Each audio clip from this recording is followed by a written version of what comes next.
Selamat datang di Leaders Club, sebuah forum diskusi lintas generasi para pemimpin yang kita tayangkan baru pertama kali setelah 10 tahun kita berproses melalui majalah cetak yang namanya Leader Indonesia 1. Sekarang kita sudah harus maju sesuai tuntutan zaman, menggunakan semua platform, aplikasi berbasis internet atau YouTube. Yang Anda saksikan sekarang adalah satu program Indonesia 1 Channel dalam program Leaders Talk. Banyak orang bilang, susah tentara bikin partai, ya kan, untuk berhasil. Tapi ini orang laut lagi. Beliau ini bukan dari darat, tapi beliau dari Angkatan Laut. Kita coba tanya nih. Saya panggil Pak Yusuf aja ya. Yusuf ya Pak. Pak Yusuf, ketika saya dengar, saya baca Anda sebagai Ketua Umum Partai terpilih, pemimpin PKP, saya surprise, Pak. Langsung saya bilang pada teman-teman, kayaknya kita mesti wawancara khusus ini. Saya bilang unik ini. Ini orang laut, memimpin partai politik. Apa yang pertama menjadi ketua umum partai di dalam alam pikiran Pak Yusuf ini apa ya? Terima kasih ya. Pertama, saya merupakan satu kehormatan, kebanggaan bagi saya pribadi ataupun sebagai Ketua Umum Partai Keadilan Persatuan diundang dalam forum yang luar biasa ini, Leaders Talk, Leaders Club. Ini luar biasa bagi saya. Tapi berkaitan dengan pertanyaan Bu Freddy tadi, bahwa kok bisa ya perwira tinggi Angkatan Laut menjadi ketua partai politik. Tapi kan di dunia ini tidak ada yang kebetulan kan Pak. Semuanya sudah by design ya. Gitu. Jadi saya ingin mengatakan bahwa di dunia ini kalau kita ada kemauan pasti ada jalan, ada 1000 jalan. Tapi kalau kita tidak ada kemauan pasti ada 1000 jalan. Nah berkaitan dengan ini, saya hingga saat ini menjadi Ketua Umum Himpunan Nelayan Seluruh Indonesia Pak. Jadi kita berjuang bagaimana meningkatkan pendapatan, meningkatkan taraf hidup, dan meningkatkan kesejahteraan nelayan. Tapi selama 14 tahun ini saya merasakan bahwa ormas sebesar apapun, ya katakanlah kelas Nahdlatul Ulama, Muhammadiyah, HKT, HNSI, belum bisa berbuat banyak secara fisik, secara materi untuk membantu masyarakat banyak. Khususnya saya dari HNSI untuk membantu nelayan. Yang bisa membantu adalah mereka-mereka atau institusi-institusi yang mempunyai kekuasaan dan punya anggaran. Nah, karena itu ketika Jenderal Trisutrisno, kemudian Jenderal Hendro Priyono meminta saya menjadi Ketua Umum Partai, Bung Freddy, terbetik dalam pemikiran saya pada saat itu ketika utusan beliau mengatakan, Pak, kami datang ke sini meminta Bapak menjadi Ketua Umum PKPI, waktu itu PKPI. Nah, Munas 2021 kemarin pindah menjadi kembali ke marwahnya. Jadi Partai Keadilan Persatuan saja, PKP. Nah, ketika utusan itu menyampaikan saya diminta, langsung terbetik Bung Freddy di ingat saya bahwa mungkin ini suatu jalan bagi HNSI, bagi kaum nelayan untuk ke politik.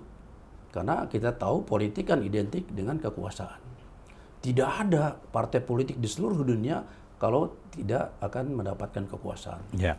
Oleh karena itu, dengan kekuasaan itulah, apakah itu di legislatif, ya, DPRD kabupaten kota, provinsi atau pusat, ataupun eksekutif, bupati, wali kota, gubernur, presiden sekalipun, nah kekuasaan didapat di eksekutif dan legislatif ini semua hanya untuk kepentingan rakyat banyak.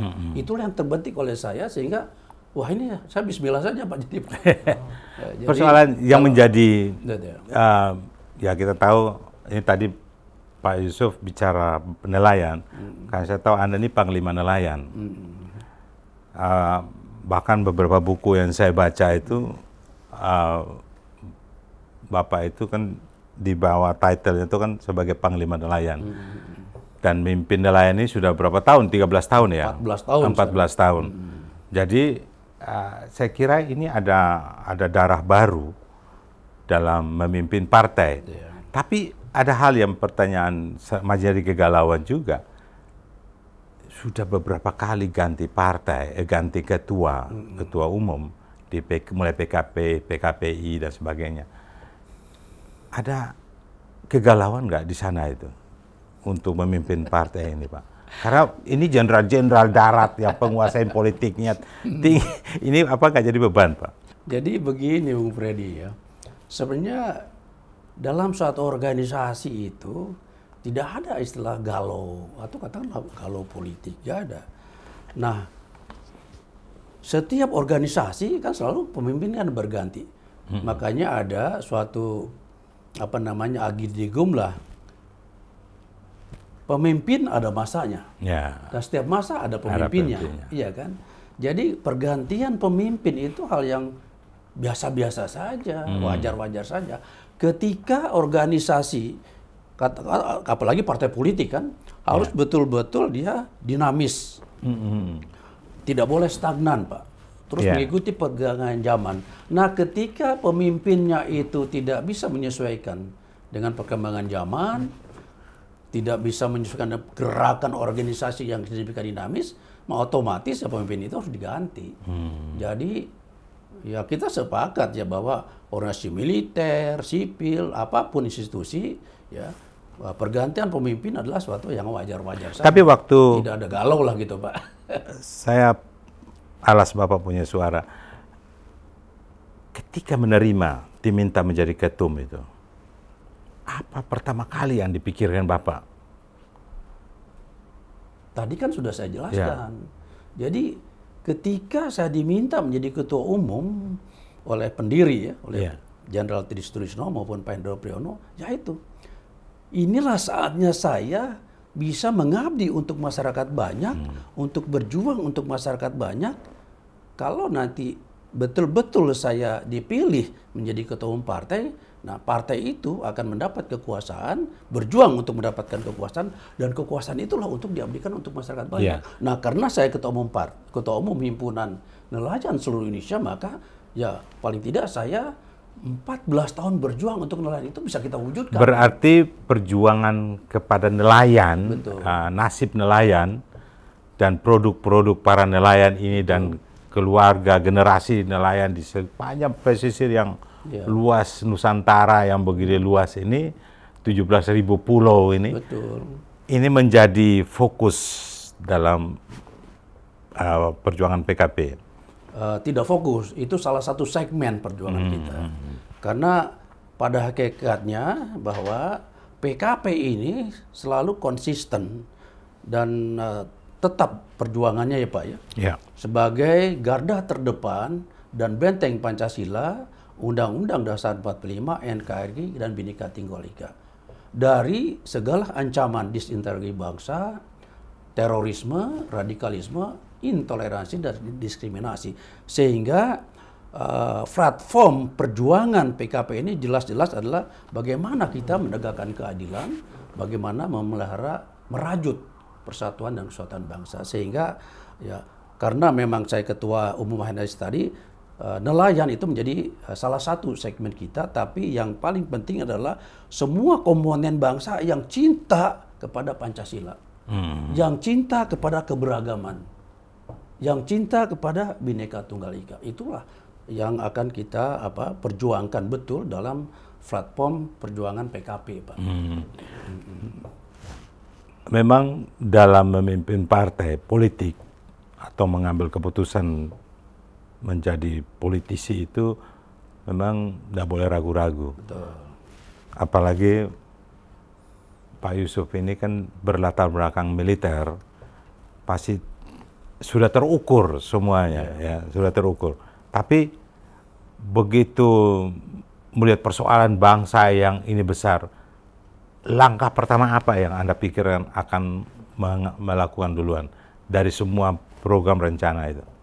Jadi begini Pak, PKP ini adalah suatu partai yang bukan partai kemarin sore Pak. Kita ini didirikan 15 Januari 1999, jadi kita sudah 23 tahun. Jadi ibarat pemuda, remaja itu pas cantik-cantiknya, pas dilirik-liriknya gitu loh ya. Jadi memang seperti yang saya katakan, platform kita itu betul-betul adalah bagaimana kita memperjuangkan ya, nasib bangsa ini. Salah satu jargon kita adalah PKP adalah rumah besar para pejuang. Oke. Nah, rumah besar para pejuang ini artinya yang pertama adalah keluarga besar ABRI, TNI Polri, ASN, kemudian nelayan pejuang, buruh pejuang, petani pejuang, ya, pengusaha pejuang, perempuan pejuang, pemuda, kaum milenial dan intelektual pejuang. Ini yang akan kita rangkul gitu loh Pak. Para pejuang Pak. Semua harus jadi pejuang, sama dengan moto leader itu. Jadi pemimpin itu tidak sekedar menjabat, tapi pemimpin itu adalah pejuang. Kita akan kembali dalam Leaders Talk. Saya katakan ada, kalau kita lihat tinjau dari segi Pancagatra, Bung Ferdi, dari aspek ideologi, politik, ekonomi, sosial budaya, dan militer, pertahanan keamanan, maka di situ bisa kita lihat, kita bisa petakan apakah pemerintah ini sudah berjalan sesuai dengan yang kita inginkan.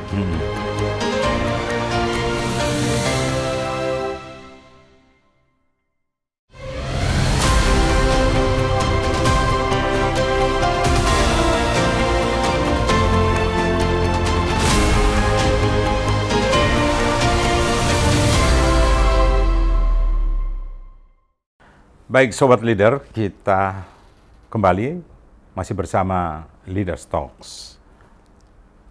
Leader pejuang, pemimpin pejuang. Bersama Ketua Umum PKP, Dr. Yusuf Solihin.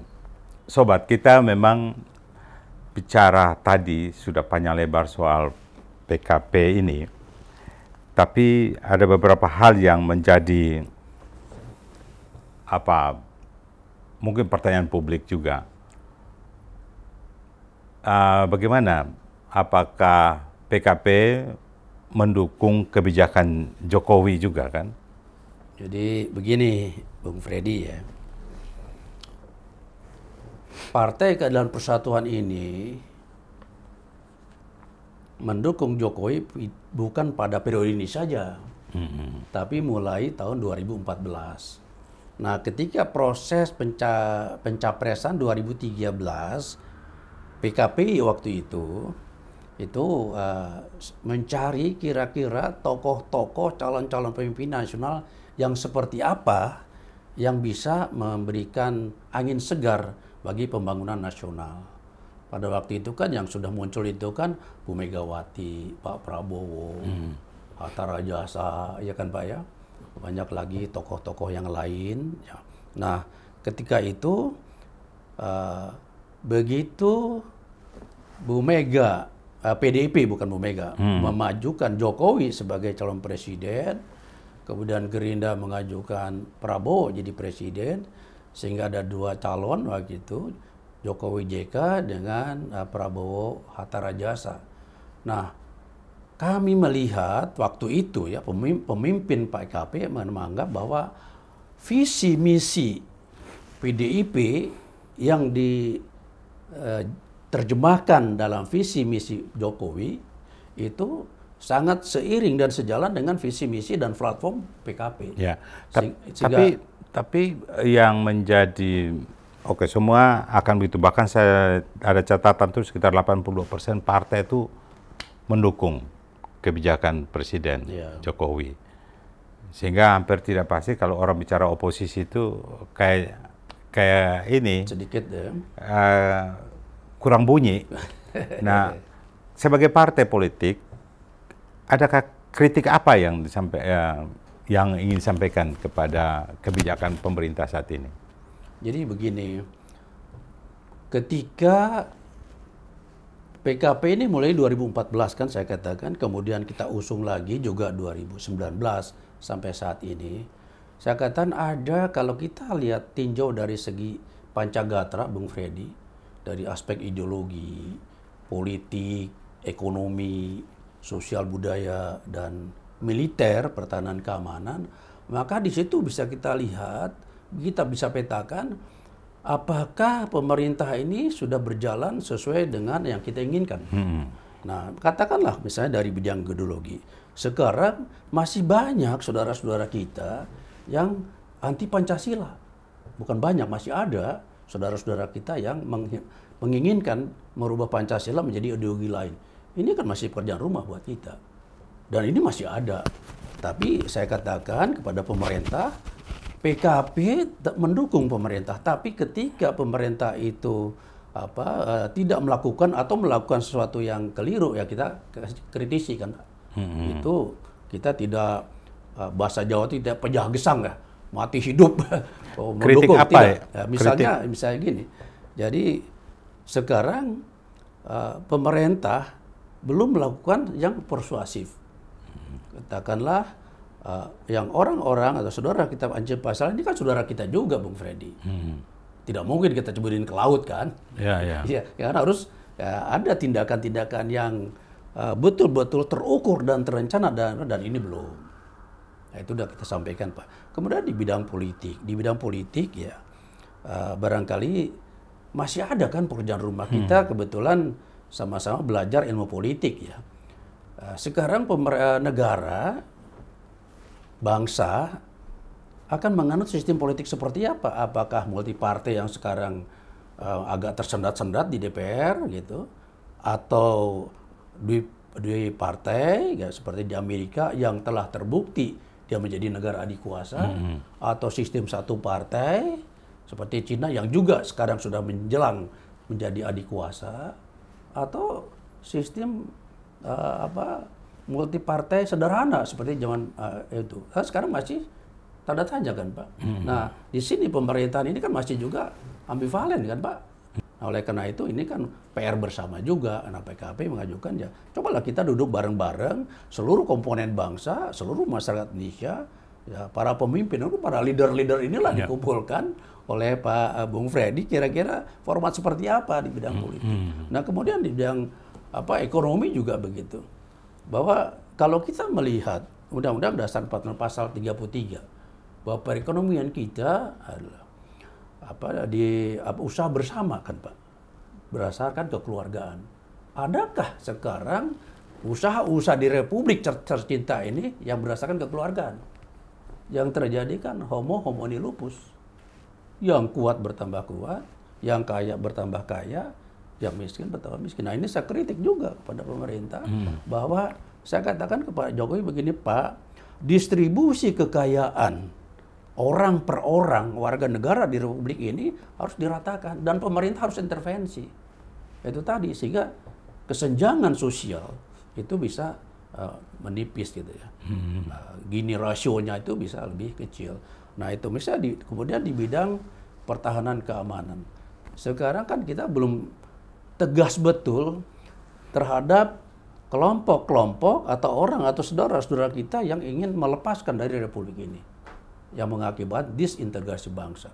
Katakanlah kelompok-kelompok di Papua, kan masih nggak jelas apakah itu, tapi terorisme, kemudian itu OPM dan sebagainya. Nah, sebenarnya pemerintah harus jelas. Dan tidak usah takut kita, Pak, menyatakan bahwa itu separatis gitu loh.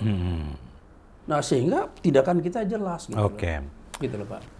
Itu salah satu kritik kita kepada pemerintah kan. Bung Freddy tadi bilang kritik kan. Bung Yusuf, sebagai ketua umum partai, sekarang ini lagi rame isu banyak pembicara, bahkan ketua-ketua umum banyak, ada beberapa yang sudah menanggapi soal usul Jokowi 3 periode. Bahkan Pak Jokowi sudah nolak. Dia mengatakan bahwa itu orang-orang yang mau cari muka aja dan bla bla bla. Tapi itu dibicarakan 1 tahun lalu, berarti 3 tahun, masih 3 tahun memimpin. Bahkan leader pernah memuat cover story-nya Jokowi 3 periode dengan tanda tanya. Orang bertanya, kenapa leader? Karena kita melihat ini hak publik berbicara. Persoalannya kan konstitusi sudah menetapkan 2 periode. Tapi leader melihat bahwa 2 periode itu tidak prinsip. Karena di Amerika pun berubah-berubah. Kalau prinsip itu Pancasila, Undang-Undang Dasar 45 dan sebagainya. Nah, kalau 2 periode, baik sebagai ketua umum partai, usulan itu kalau dia mengerucut, DPR perlu merespons apa tidak? Respons itu artinya menolak atau menerima atau mengambil jalan tengah, mesti ada nggak itu respon dari wakil rakyat? Maksudnya dari PKP begitu Pak ya? Dari DPR, PKP sendiri, dan jadi begini, secara konstitusi kan DPR, wakil rakyat. Menurut pandangan PKP Pak, bahwa ada adigum yang harus kita pegang teguh. Power tends to corrupt. Absolute power corrupt absolutely. Apa artinya ini? Itu yang pertama. Yang kedua, pemimpin itu tadi, setiap pemimpin ada masanya, setiap masa ada pemimpinnya. Dari 2 aspek ini PKP memandang bahwa jabatan presiden cukup 2 kali saja Pak. Dan ini resmi disampaikan oleh PKP pada saat di pertemuan Ketua Umum Partai Koalisi Pemerintah. Kita tegas kepada Pak Jokowi bahwa kita, karena itu tadi, barangkali Pak Jokowi itu tetap tidak mau gitu ya 3 periode. Tapi kan lingkungan ini yang sudah hidupnya nyaman, enak. Ini kan tetap ya, bahwa kekuasaan itu kan konon kabarnya nih Bung Freddy, ada 9 kenikmatan. tapi bicara kenikmatan Pak. Jadi, kenikmatan tunggu dulu Pak. 9 kenikmatan itu kalau kekuasaan sudah dipegang itu cenderung untuk tidak dilepas. Itu loh Pak masalahnya. Kita kan selalu bayang-bayang Pak Harto 32 tahun bikin kita itu. Tapi persoalan di negara lain, Cina sedang memproduksi perpanjang 3 periode, bahkan seumur hidup. Bahkan di Soviet Rusia itu mundar-mandir, Perdana Menteri ke Presiden balik lagi. Amerika kan memang kita reformasi, kita kutip dari zamannya Roosevelt itu kan dia juga sampai lebih dari 3 periode. Jadi pertanyaan saya tadi Pak, perlu nggak direspons? Karena walaupun sudah perencanaannya sudah matang, tapi apa aspirasi rakyat itu kan harus direspons Pak. Betul. Kan aspirasi rakyat makin bergelinding, itu konstitusi tertinggi menurut pandangan saya. Itu konstitusi tertinggi, konstitusi sudah tertulis ada. Tapi perkembangan dari aspirasi rakyat itu juga harus direspons kan Pak. Betul. Mau tolak, mau terima, nyatakan. Vox populi, vox dei. Betul kan Pak? Betul. Nah, tapi apa fungsi partai politik dalam alam demokrasi ini? Yang pertama, fungsi partai politik ini kan menciptakan atau mempersiapkan kader-kader pemimpin bangsa. Itu yang pertama, Pak. Bahwa partai politik ini bukan hanya mengejar kekuasaan, tapi kita mencetak kader-kader pemimpin bangsa.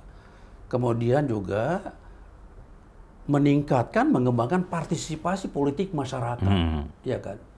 Jadi kita memberikan pendidikan politik kepada masyarakat. Nah, menyangkut masalah 2 periode ini, kita PKP memandang bahwa kalau itu katakanlah diresmikan dalam bentuk ketetapan MPR kah atau dengan amandemen Undang-Undang Dasar 45 kah, begitu, maka kader-kader bangsa yang sudah siap memegang estafet ini, ya kasihan Pak. Begitu jadi loh, Pak. Jadi intinya apa namanya, PKP kan belum ada di partai, belum ada di parlemen, di pusat ya. Daerah pasti masih ada seluruh daerah. Tapi untuk bicara konstitusi itu di tangan parlemen yang terpilih sekarang. Bagi shift power, pergantian kekuasaan itu kan semua hal biasa. Tapi yang perlu adalah tidak boleh trade off untuk kepentingan negara, gitu ya Pak ya? Nah, ini memang ini yang menarik nih Pak. Ini yang bisa menjawab ini hanya dokter politik Pak. Hanya dokter ilmu politik, nggak sembarangan orang Pak. Bicara of power, trade off, begini. Kita semua paham ada yang namanya national interest, kepentingan nasional.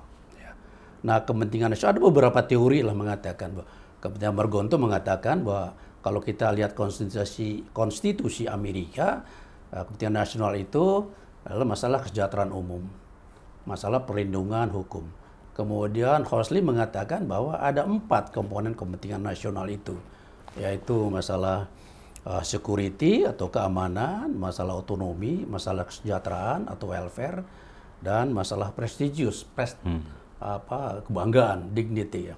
Nah, bagi kita bangsa Indonesia itu ada amanat konstitusi yang jelas-jelas menyangkut masalah kepentingan nasional, yaitu negara melindungi segenap bangsa Indonesia dan seluruh tumpah darah Indonesia, memajukan kesejahteraan umum, mencerdaskan kehidupan bangsa, dan ikut serta dalam ketertiban dunia berdasarkan kemerdekaan, perdamaian dan keadilan sosial.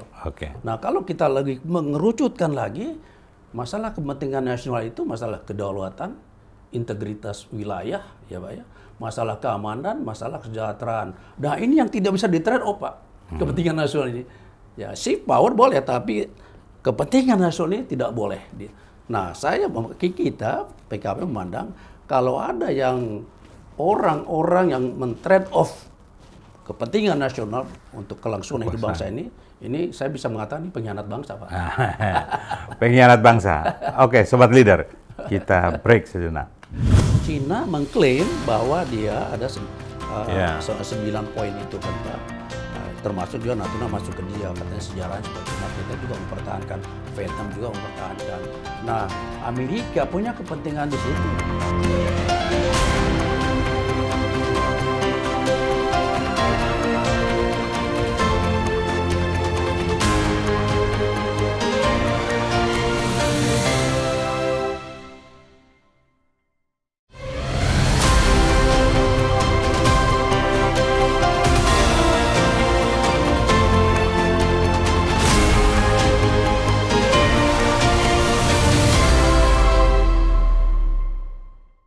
Sobat Leader, kita kembali bersama Ketua Umum PKP, Jenderal Yusuf Solehin.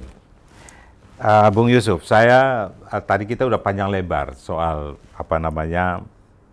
bicara bagaimana perjalanan Anda sedikit dan PKP ketika Anda mengambil alih kepemimpinan atau kemudinya ini. Ada yang ingin juga ini kan memperjuangkan pilar demokrasi ini. Partai politik ini ada salah satu pilar demokrasi. Dulu era masih otoriter itu birokrasi itu jadi kekuatan politik juga. Media kekuatan politik. Nah, sebagai partai politik yang punya kekuatan politik, apa yang Anda bisa perjuangkan untuk demokrasi di Indonesia? Yang pertama, kita lihat dulu demokrasi. Apa sih demokrasi? Artinya kan kekuasaan dari rakyat, oleh rakyat, untuk rakyat. Ya sama. Karena PKP ini, Bung Freddy mengatakan kita ini kan pilarnya demokrasi. Ya artinya PKP itu berasal dari rakyat, dibangun, dikembangkan oleh rakyat, dan berjuang untuk kepentingan rakyat. Ya, perjuangan kita adalah untuk kepentingan rakyat banyak, gitu ya. Nah, kalau kita lihat Partai Keadilan dan Persatuan, founding foundersnya PKP ini sudah pada saat itu merasa prihatin bahwa keadilan di Republik ini ada memprihatinkan, dan persatuan kesatuan bangsa dengan adanya reformasi ini sudah mulai tercabik-cabik, sehingga platform PKP untuk menegakkan keadilan dan persatuan bangsa ini memelihara persatuan kesatuan bangsa ini menjadi domain kita. Nah, namun demikian kalau kita breakdowning ke bawah, apa yang diperjuangkan PKP sesuai dengan tadi sudah saya singgung masalah fungsi partai politik kan Pak. Nah, kita dengan partai politik ini kita ingin mewujudkan suatu cita-cita bersama, cita-cita rakyat untuk mencapai suatu kesejahteraan bersama. Nah, oleh karena itu untuk mencapai kesejahteraan bersama itu memerlukan koordinator, memerlukan pemimpin. Oleh karena itu kita berjuang untuk melahirkan para pemimpin-pemimpin bangsa ke depan, Pak. Kemudian kalau fungsi partai politik adalah menyalurkan aspirasi kepentingan rakyat banyak, maka kita PKP itu betul-betul ingin memberikan pendidikan politik kepada rakyat. Kalau beberapa orang mengatakan bahwa politik itu kotor, bagi PKP justru politik itu mulia. Karena apa? Politik, kekuasaan, mendapatkan kekuasaan, dan kekuasaan itu untuk kesejahteraan rakyat. Barangkali kalau ada politik untuk kepentingan pribadi, golongan itu yang mungkin dan cara-caranya juga menyimpang, itu kotor. Tapi bagi kita tidak seperti itu, Pak. Iya, iya. Nah, oleh karena itu mungkin PKP partisipasi politik rakyat itu yang kita perjuangkan, Pak. Supaya betul-betul esensi dari demokrasi itu, dari rakyat oleh rakyat untuk rakyat itu bisa tercapai. Oke. Gitu loh, Pak. Nah, kemudian tapi ada lagi, Pak. Nah, kemudian juga kita ya seperti yang saya katakan tadi, secara spesifik ya PKP ini karena tadi kita adalah rumah besar para pejuang, maka kita ingin melindungi dan memberikan kesejahteraan bagi nelayan, petani, dan buruh. Dan juga kita akan berjuang bagaimana kesetaraan gender para perempuan ini, Pak. Jadi kemarin saya jelaskan bahwa dengan adanya persyaratan KPU 30% perempuan, berarti ini kan masih banyak perempuan kita tidak berdaya, Pak. Banyak kesetaraan gender ini masih jauh dari harapan. Oleh karena itu kita mendorong kaum perempuan ini, coba kamu tingkatkan kapasitasmu lah, kamu tingkatkan kemampuanmu supaya secara alami kamu bisa bersaing dengan para laki-laki ini. Dan yang paling utama dalam konteks perempuan ini ada tindakan kekerasan terhadap perempuan, Pak.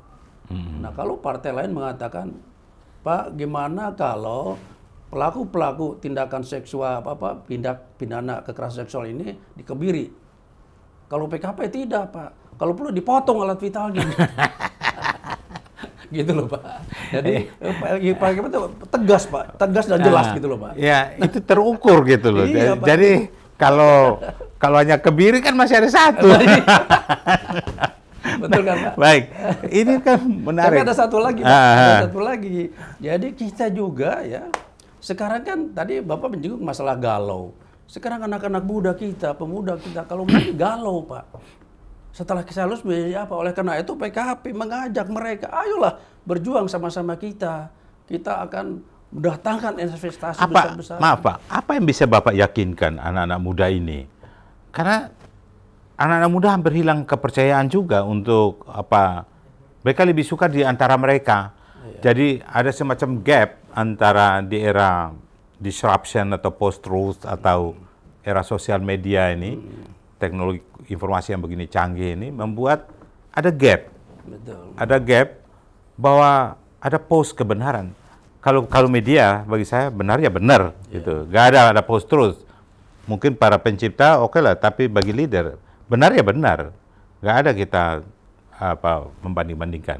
Tapi bagaimana Anda menghadapi semua informasi? Mungkin kita omong begini, ada datang dengan netizen atau yang menonton mungkin akan bagaimana Anda reaksinya? Bagaimana? Jadi begini, Bung Freddy ya.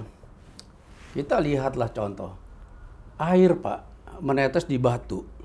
Pelan-pelan. Itu batu itu bila bolong, Pak. Jadi kalau kita terus berjuang meyakinkan para pemuda, kaum milenial, saya katakan begini, kaum milenial, anak pemuda-pemuda itu, coba kamu bangkit. masuk terjun ke politik. Karena dengan politik ini kalian berpartisipasi untuk membangun bangsa. Kalau kalian ingin lapangan pekerjaan yang luas, ya tahu dengan ya politik ini gitu ya. Nah, oleh karena itu kami mengajak kaum milenial, kan sekarang mulai leader, mulai Facebook dan sebagainya, kita ajak terus Pak. Nah, yang paling penting Bung Karno pernah bilang ya bahwa beri aku 1000 orang tua, aku cabut Gunung Semeru, kan begitu Pak. Tapi aku beri 10 pemuda, aku guncang dunia, kan begitu. Iya kan Pak? Nah, tapi pemuda kita bagaimana mau guncang dunia? Dia sendiri galau. Iya. Nah, oleh karena itu PKP terus Pak. Tapi mereka tuh kayaknya lebih ke bisnis ya, bagaimana bisa... Justru itu kita tidak kan boleh henti, tidak boleh menyerah, pantang mundur begitu Pak, untuk meyakinkan mereka, ayolah. Butuh keseimbangan ya, betul, antara dua kelompok era ini. Betul, Pak. Berjalan justru bersama-sama. itu saya setuju dengan Bung Freddy bahwa dengan adanya media sosial yang demikian masifnya, itu kesempatan kita untuk meyakinkan mereka. Ya sedikit-sedikit lama-lama yakin juga lah Pak. Ya kan Pak. Pertama kita lihat mungkin pasangan kita dulu jelek, lama-lama ya cantik juga kan begitu. Betul Tapi sebagai ketua umum partai, bagaimana Anda melihat politik luar negeri kita? Kan dasarnya politik luar negeri kan bebas aktif. Betul. Prinsip utamanya. Sementara kita lihat ada perang dua kekuatan besar akhir-akhir ini. Betul. Ketika Soviet mati, sekarang muncul Cina. Dua kekuatan dan Amerika. Jadi Cina akan seolah-olah mudah menilap untuk... Jadi kita harus berdiri di mana, Pak? Kita memihak ke Amerika atau ke Cina? Kalau dalam segi bisnis, jelas saat ini. Nah, tapi secara politik luar negeri, kita harus seperti apa? Jadi begini, Bung Freddy ya. Suatu bangsa itu kan ada konstitusi. Dan konstitusi itulah adalah pegangan bagi bangsa itu untuk mempertahankan kelangsungan hidupnya. Nah, founding fathers kita mengatakan bahwa politik luar negeri kita itu bebas aktif. Katakanlah, kalau kita identikan dengan strategi militer kita adalah defensif aktif. Nah, oleh karena itu, saya berpandangan kalau memang dua amat konstitusi dan kita sepakati ini, ya kita pertahankan ini. Artinya apa? Dalam dunia yang anarki, termasuk tadi adalah bipolar lah, ya, antara Cina dan Amerika. Ya tidak ada pilihan lain buat bangsa ini, harus self-help itu Pak. Ya, kita kan belajar juga kan Pak, self-help ya. Udah ada di otak juga gitu Pak. Ya, harus bisa mandiri. Semua di bidang ideologi, politik, ekonomi, sosial, pertahanan, keamanan, kita harus bisa mandiri. Makanya saya bilang ke Pak Jokowi, Pak, salah satunya sekarang ini kan salah satu prestisius suatu bangsa dulu kan masalah militer Pak. Kalau kita militer kuat, ya kita bisa menjadi... Dan sekarang kan tidak hanya berubah. militer saja. Ya. Iya Cyber ekonomi, war segala macam ya. betul. Tapi menurut saya itu Indonesia itu harus jadi solution maker ya. Jadi bukan diem. Karena itu kayak di Laut Cina itu yang sempat rame, itu bisa terulang lagi. Betul. Bahkan diramalkan Pasifik ini, era Pasifik adalah area yang lokus yang cocok untuk Perang Dunia Ketiga. Nah, kalau mereka lama bertegang di Laut Cina Selatan, kan kita yang pusing, Pak. Betul nggak? Apa kita menguntungkan? Dia lama bertegang di situ, apa menguntungkan bagi Indonesia atau merugikan? Nggak usah pusing-pusing, Pak. Jadi begini, apa sih esensinya dikatakan bahwa sekarang namanya Laut Natuna Utara, kita harus nasionalis, Pak. Kan? Kita harus Natuna Utara. Apa sih esensinya Laut Natuna Utara itu? Itu bagaimana kan perebutan kekuasaan. Karena begini, Cina mengklaim bahwa dia ada 9 poin itu kan Pak. Nah, termasuk juga Natuna masuk ke dia. Katanya sejarahnya seperti itu. Nah, kita juga mempertahankan. Vietnam juga mempertahankan. Nah, Amerika punya kepentingan di situ karena jalur ekonomi yang paling besar itu melalui jalur Laut Natuna Utara, Singapura dan sebagainya, sehingga Amerika, nah oleh karena itu saya free zone, meminta kepada pemerintah Pak betul-betul ini di depan Pak Jokowi bahwa kita harus memperkuat militer kita. Nah semua akses masuk ke Republik ini kan melalui darat, melalui udara dan laut. Darat itu hanya Kalimantan, Timur-Timur dan Papua. Nah oleh karena itu kekuatan laut dan kekuatan udara harus betul-betul kita perkuat supaya kita bisa self-help, bisa mandiri. Sehingga sekarang yang hadir di Laut Natuna Utara kan Amerika sama Cina, Pak. Nah, seharusnya kehadiran militer kita juga diperlukan. Begini Pak, kita tolak pinggang di sana gitu loh. Pak, kalau misalnya Pak Jokowi sudah bikin klaim, sudah menetapkan Natuna Utara, itu sudah keputusan politik yang hadapi mereka. Misalnya terjadi lagi pelanggaran di situ oleh misalnya kapal Cina atau apa, dia mengambil ini dan apa, perlu ditembak? Ya harus, Pak. Jadi walaupun dia begini, punya kekuatan canggih. Harusnya begini, dengan pengertian, kan tadi Bapak udah bicara trade off, ya kan? Bahwa ketika kedaulatan kita dilanggar, udah nggak ada tawar-menawar lagi, Pak. Tawar-menawar lagi. Yang pertama kan tentunya kan SOP di laut ini ada aturan mainnya, Pak. Itu namanya apa namanya, aturan pelibatan, ROI, ya, aturan keterlibatan. Setiap kejadian-kejadian atau ketika terjadi intensity conflict, ya, low intensity conflict, konflik bersenjata yang di perbatasan itu, nah ada SOP-nya. Ya, pertama dia persuasif dulu. Ini kamu sudah melewati batas JTE Indonesia. Kamu gini, ya keluar. Dengar-dengar sering terjadi, Pak, sekarang. Sejak masih ya, terjadi. Sering terjadi dan ya sering terjadi kita usir juga kan. Ya. Begitu. Tapi dia pergi. Ya pergi, kalau enggak ditembak. Nah, itu keren. Oke. Sobat Leader, kita akan masuk sesi akhir dan kita break sebentar. Pengabdian untuk bangsa dan negara yang mengorbankan nyawa, darah, air mata sudah selesai. 35 tahun saya mengabdi di TNI. Tapi yang belum adalah mengabdi untuk masyarakat banyak.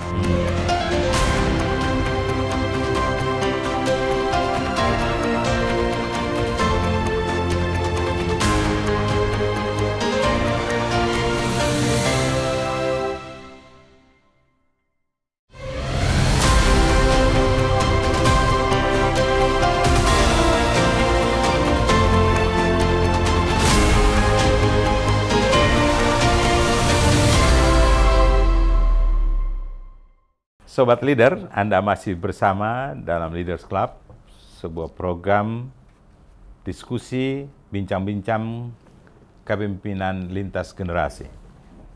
Bersama Ketua Umum PKP, Dr. Yusuf Solihin, yang juga seorang marsikal. Bung Yusuf, dari tadi saya beberapa kali sampaikan bahwa kita bangga ada partai berasal dari teman-teman dari militer muncul kembali. Karena banyak partai yang didirikan tentara juga out juga, hilang. Nggak tahu itu kemana, tapi mungkin di daerah ada, tapi sudah tidak muncul di pusat. Untuk memimpin partai semacam PKP yang punya stigma tentara itu ada menarik, tapi ada nggak enaknya juga. Apa yang menarik dan apa yang enak Pak di situ? Tadi saya katakan, saya mendapatkan amanah. Ya, terpilih sebagai Ketua Umum PKP periode 2021-2026 ini bukan tanpa alasan. Saya katakan kan begini, bahwa di dunia ini kan tidak ada yang kebetulan. Ya. Oleh karena itu, 14 tahun saya memimpin organisasi masyarakat sekelas Himpunan Nelayan Seluruh Indonesia yang pada era Pak Harto itu, HKTI dan HNS ini betul-betul adalah underbow Golkar yang betul-betul memenangkan Golkar waktu itu. Nah, 14 tahun saya di HNS ini, saya merasa memang belum berbuat banyak. Oleh karena itu, saya harapkan dengan saya menjadi Ketua Umum PKP ini menjadi suatu tonggak sejarah bagi hidup saya, bagaimana PKP ini akan menjadi suatu partai yang besar, kuat, gitu ya, disegani. Ya, itu yang cita-cita kita. Nah, oleh karena itu saya katakan pada teman-teman, ya, memberikan motivasi apabila insya Allah, apabila PKP ini diberikan kepercayaan oleh rakyat untuk memimpin negeri ini, bahwa kita akan terbangkan Garuda Pancasila, ya, bangsa Indonesia ini untuk mencapai suatu negara Indonesia yang berdaulat, adil, makmur. Nah itu Pak. Jadi betul kita akan terbangkan ya Garuda Pancasila untuk kalau rakyat mempercayakan kita memimpin negeri ini, kan gitu Pak. Ya, memang partai politik ini kan bisa berumur panjang, bisa berumur pendek. Ya. Yang membedakan menurut Bapak apanya? Satu saja Pak, kata adaptasi. Ketika bukan hanya partai politik, semua makhluk hidup Pak. Entah itu manusia, binatang, tumbuh-tumbuhan, organisasi, institusi. Kalau dia tidak mampu beradaptasi dengan perubahan lingkungan, dia akan hilang dimakan zaman. Ya. Contohnya, dinosaurus pada zamannya hebat, berkuasa di dunia. Tapi dia tidak mampu mengikuti perubahan zaman, dia hilang dimakan zaman dan sekarang jadi fosil. Nah, banyak partai-partai jadi fosil begitu. Partai politik kan sekarang banyak yang sudah jadi fosil ya. Betul kan Pak? Betul. Karena tidak bisa beradaptasi. Gitu. Bung Solehin, Bung Yusuf, saya tertarik. Kita lihat bahwa tadi sampaikan bahwa banyak yang sudah jadi fosil, partai juga. Ini baru tergantung leadernya ya. Betul. Perjalanan leadernya dan kepemimpinan di partai itu sendiri. Tapi bicara soal kepemimpinan seorang leader, kalau boleh saya tahu, Pak Bung Yusuf ini punya idola siapa ya? Mungkin tokoh di militer atau tokoh politik, karena menjadi ketua partai politik. Siapa yang menjadi idola? Begini, kebetulan saya itu hidup di generasi Soekarno dan generasi Soeharto. Idola saya itu ya dua itu Pak. Keberanian, kemampuan meyakinkan dunia bahwa Indonesia adalah center of excellence, katakanlah begitu Pak Jokowi, muatan poros maritim dunia, itu luar biasa. Kita disegani. Dan kita adalah promotor, inisiator, motivator untuk menjadikan gerakan non-blok. Kan begitu Pak. Demikian beraninya di dunia internasional, dan internasional mengakui sekelas Amerika, Rusia pada saat itu perang dingin Pak ya, bisa posisi kita sebagai politik luar negeri yang bebas aktif ya demikian hebatnya di dunia internasional. Nah kemudian kepemimpinan kerakyatan, bagaimana Pak Harto memperhatikan rakyatnya, mengutamakan kesejahteraan rakyatnya, itu yang membuat idola saya adalah keberanian. Idola saya ke Bung Karno dalam dunia internasional. Tapi untuk kerakyatan, nasionalisme lepas dari kurang lebihnya dua pemimpin ini. Iya. Nah, gitu Pak. Tapi tidak khawatir karena dua tokoh ini juga banyak yang pro, banyak yang kontra juga. Betul. Tak khawatir sebagai ketua umum partai, wah nanti dituduh Soehartois atau Soekarnois. Ya, kan namanya juga idola kan Pak? Idola it doesn't matter, dia mau pro dan kontra. Tapi saya kan mengambil kita generasi muda ini kan harus punya sikap, punya integritas pribadi yang kuat. Sebenarnya kita menjadi apa sih? Pemimpin yang seperti apa gitu.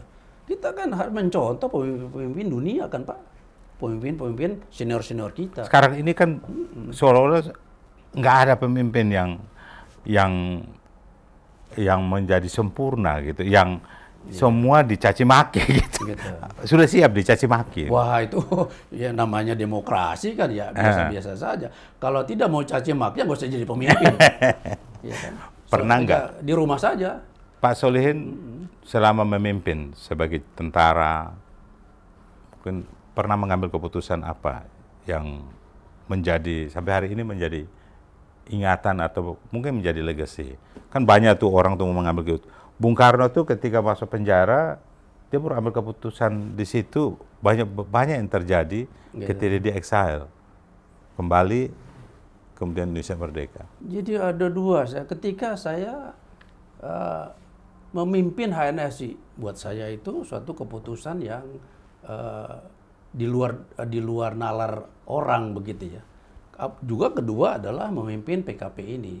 Yang pertama, ketika saya memimpin HNSI, Bapak lihatlah dari sekarang, dari sejarah lihat. Entah dia angkatan darat, laut, udara, polisi, dan sebagainya. Adakah berapa orang yang menjadi pemimpin ormas yang besar? Nah kemudian berapa orangkah dari jenderal-jenderal 4 angkatan ini, darat, laut, udara, polisi, yang menjadi ketua umum partai? Kan bisa dihitung jari. Artinya keputusan yang saya ambil ketika ini, saya katakan begini, pengabdian untuk bangsa dan negara yang mengorbankan nyawa, darah, air mata sudah selesai. 35 tahun saya mengabdi di TNI. Tapi yang belum adalah mengabdi untuk masyarakat banyak. Nah, karena itu saya ambil keputusan saya ambil HNSI untuk mengabdi kepada masyarakat. Ini adalah makanya sampai sekarang 3 periode ini saya terpilih kembali. Artinya nelayan-nelayan itu sangat ini. Kemudian yang kedua, masalah bagaimana saya memutuskan untuk terjun ke dunia politik dan memimpin. Bukan terjun ke politik sebagai follower, tidak. Tapi langsung menjadi pemimpin partai politik. Dan ini tidak mudah, Pak. Apalagi yang Bapak Bung Freddy katakan tadi, Pak Yusuf ini bukan angkatan darat, bukan jenderal, angkatan laut, marinir, dan hanya mayor jenderal, tapi bisa. Nah itulah yang keputusan saya menerima tawaran amanah dari Munas PKP yang kemudian menjadi PKP itu menjadi ketua umum. Inilah suatu keputusan yang buat saya ini fenomenal, Pak. Monumental buat saya pribadi, monumental. Karena sulit untuk memutuskan itu. Gitu. Tapi ketika ambil keputusan itu, ada kritik nggak kepada Anda? So far tidak ada. Tidak ada. Jadi begini, justru yang saya tangkap, terutama di kalangan angkatan laut. Ya. Jadi mereka melihat ada sosok perwira tinggi angkatan laut memimpin partai. Ini yang pertama kali, Pak, di Republik ini. Iya, yang saya bilang. Di Republik ini pertama kali. Jadi dia tidak melihat, tapi dia lihat sosok Yusuf Solihin. Jadi sama ketika saya menjadi asisten perencanaan dan anggaran, itu biasanya para perwira pelaut. Tapi kenapa yang namanya Kasal, Laksamana Bernard Kensondak menunjuk saya, perwira marinir jadi Asrena Kasal. Di situ juga mengatakan bahwa menunjukkan bahwa Kasal, para kepala staf angkatan itu kaget, malah mengkritik ke Kasal Bernard Kensondak itu. Ken, kenapa Yusuf Solihin itu pasukan dengkul itu menjadi pasukan marinir, kan di seolah-olah tanda petik katanya pasukan dengkul gitu, Pak ya. Pasukan marinir kok jadi Asrena Kasal. Skeptis sekali. Yeah. Tapi ketika saya menjadi asisten, bagaimana saya mendesain pembangunan kekuatan kemampuan angkatan laut 5, 10, 25 tahun ke depan. Kemudian mencarikan anggaran, saya dapat 2 miliar US dollar untuk membangun kapal selam, korvet, tank-tank marinir, helikopter. Yang sampai sekarang justru program saya itu yang berjalan, tidak ada lagi, Pak. Jadi ternyata Yusuf Solihin ini memegang suatu sejarah di angkatan laut, bagaimana dia membangun angkatan laut. Nah, harapan saya dengan saya membuat keputusan menjadi ketua umum PKP ini akan menjadi juga suatu dorongan motivasi buat PKP ini maju dan berkembang, gitu loh, Pak. Gitu. Khusus untuk angkatan laut,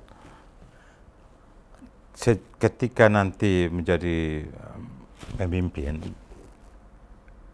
punya anggota di legislatif, apa yang perjuangkan untuk angkatan laut ini agar lebih punya pride lebih tinggi lagi, Pak?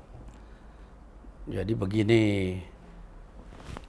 ketika seseorang menjadi pemimpin nasional, jadi sektoral dilupakan.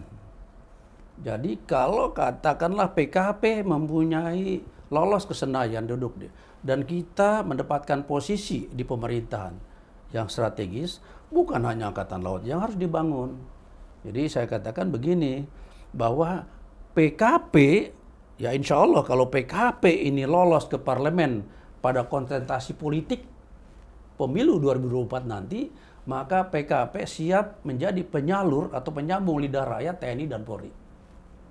Artinya kita akan memperjuangkan bagaimana TNI ini menjadi suatu meningkat kemampuan dan kemampuan dan kekuatannya. Demikian juga Polri gitu ya. Sehingga betul-betul menjadi pelindung masyarakat. Nah, bukan hanya Angkatan Laut saja tapi seluruh TNI, tapi ada tapinya.